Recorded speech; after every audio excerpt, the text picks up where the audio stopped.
شيء محزن انك ما تكتشف بعض الناس الا لما تتعامل معاها بالدينار والدرهم. والله العظيم تسقط الاقنعه والتمثيل ينتهي.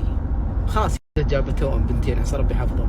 واحده دشت الحضانه او اللي يسمونها الشيشه، والثانيه الحمد لله سلمت. يقول اضطريت اني ابيع سيارتي عشان اسدد الدين، ما بي يعني يكون علي ديون كثيره جدا في المستشفى، وتطلع بنتي وتطلع المره المستشفى.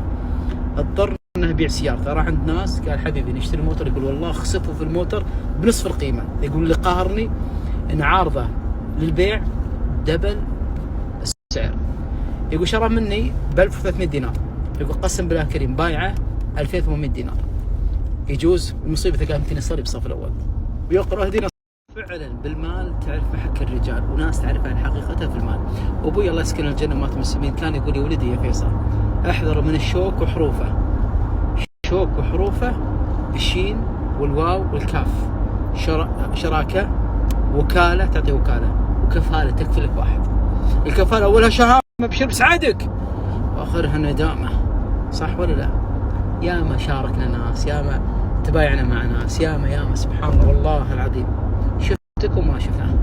وفعلا عندكم واحد للاسف وتمنيت اني انا ما سلفته، وتمنيت اني انا ما تعاملت معه بالدينار والدرهم، وخسرنا ناس كثر وللاسف. والسبب المال. سمي مال لان القلب يميل اليه، يحسب ان ماله اخلده.